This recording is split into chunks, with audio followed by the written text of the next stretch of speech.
A Dinker project is any new mutation. It could be imported, African wild caught, could have popped up in your collection, which happens actually quite often. Talk about monsoon that just actually popped up in Dave Green's collection.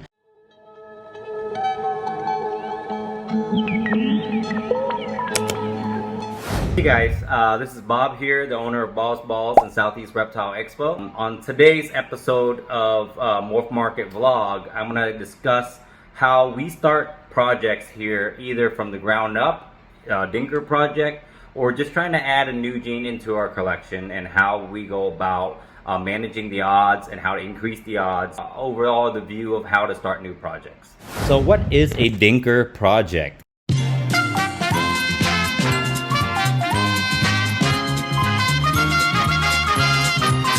A Dinker project is any new mutation. It could be imported, African wild caught, could have popped up in your collection, which happens actually quite often.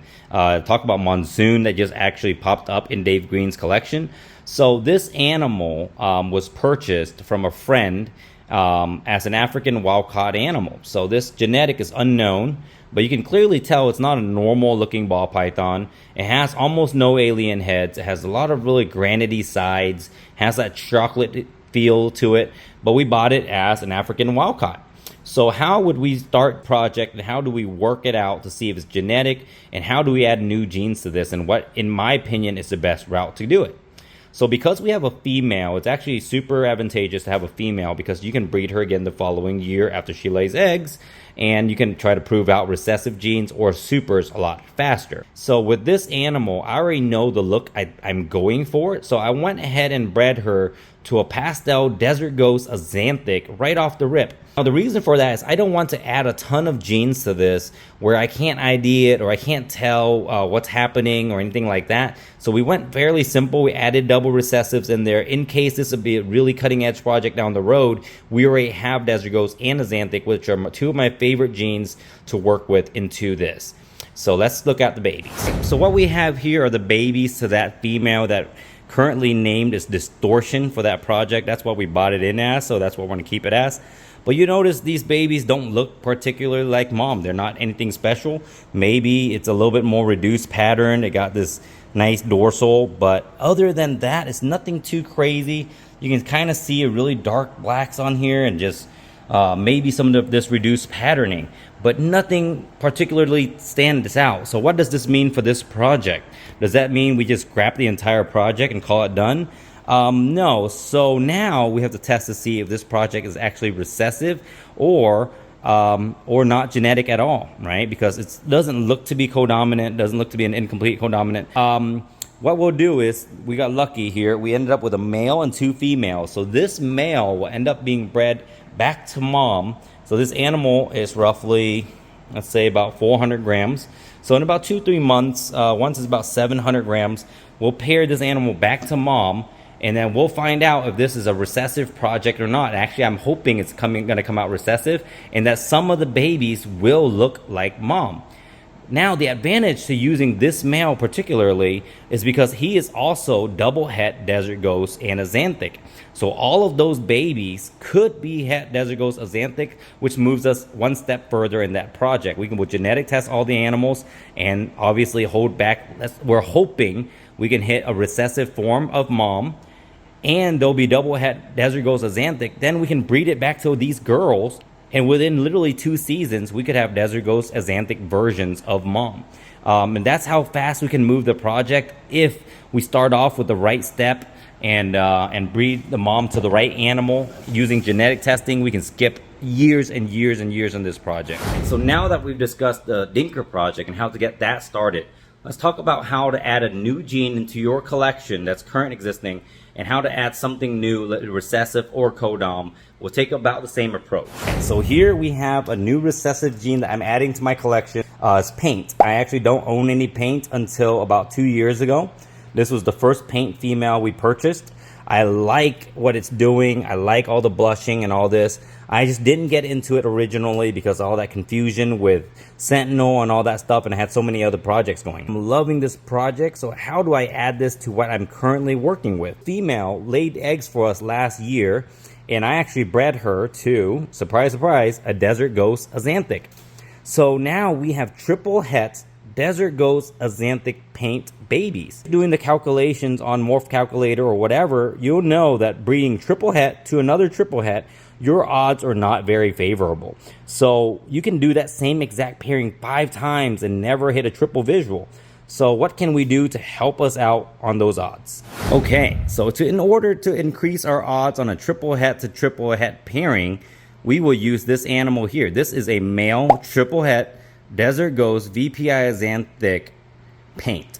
That's the son to that paint female I just showed. So what we're going to do is we'll breed this male to a female axanthic het desert ghost. Okay, they just locked up this morning. They already bred and I just removed him. So now what we're hoping to hatch is a male desert ghost VPI axanthic het for paint. And if we don't hit that, and we just hit a desert ghost or axanthic double het for the other two, because we can genetic test, then that automatically doubles our odds, right? And if we hit the double visual, it will actually quadruple our odds and give us a way better shot at hitting a triple visual. He's so curious of what I'm doing. But yep, so that's how you can increase your odds, by breeding your triple het male back to an animal that can produce a double visual het for the other. And that's based on what you have in your collection. This male will be breeding 3 different females to give us the best odds possible. So he'll be breeding a desert ghost het axanthic het desert ghost, and I'm looking possibly to do a combo. Maybe I'll do add a gene like Enchi or Black Pastel or something like that to add to the project. Okay, so what if you wanted to add codominant genes to your collection? Let's talk Mandarin. So I originally did not like Mandarin because there were a lot of the Mandarins on the market looked very normal to me. So when I'm adding a new gene like Mandarin, I want to find the best example I can get. So I want my Mandarins to look totally different than my normal. So this is a normal double het DG axanthic clown female compared to the Mandarins.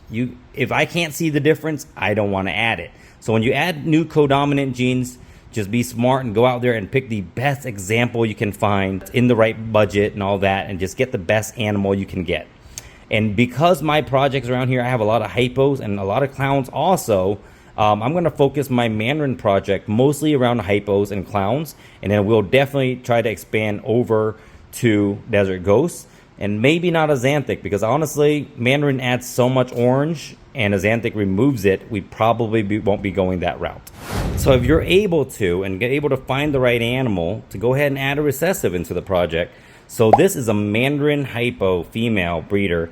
She's actually starting her swelling. We've already bred her. Unfortunately for me, a lot of my males that I wanted to use for this project weren't breeding currently. So what I ended up breeding to this female is a hypo clown het for desert ghosts.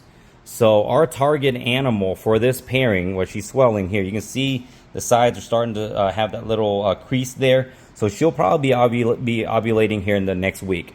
But our target animal for this clutch would be a Mandarin hypo double het clown desert ghost, which will be genetic testing for desert ghosts. Then we can use that animal and breed it back to our triple het or desert ghost het clown hypos, and the possibilities are endless for that type of animal. And we'll be making super Mandarin hypo desert ghost clown combos down the road with it. So I actually was happy with this pairing after my other male didn't want to breed her. So yeah, looking forward to seeing what this girl gives us. All right, that basically wraps up how we get our project started here between Dinker projects, adding codoms, adding recessives. Now, I will put a little note in there that if your collection is newer, you're having under 50 animals in the collection, even under 100 animals in the collection, to not get bogged down on so many Dinker projects. These new projects that are African wild caughts, or you know, just weird looking animals that might be or might not be genetic, might already be an existing gene or not. And the reason for that is that it takes up a lot of tub space. One Dinker project might fill up half of a baby rack. You know, you might have siblings, you're going to have hets, you're going to have all these animals that you have to breed back to each other to prove out recessives. So in that distortion project alone, I already have that group, and I have 3 other males. I end up just holding back because you don't want to sell off an animal that might be extremely valuable down the road for someone else to breed, and then you'll be behind on your own project. A lot of those Dinker projects, I would reserve maybe 1 project, 2, I wouldn't do too many. Even with our collection size, I only have 2 Dinker projects running, and one of them already proved out, and then this is the one that we're testing on. So did you like that content? If you did, leave a like, comment, follow, share the video. And if you have any suggestions, tips, criticism on how we start our projects, or how you'd like to show off how you do your project, please let us know. You can message us on Instagram, Facebook, or MorphMarket. If this video gets more than 8 views, we're gonna keep cranking out more videos.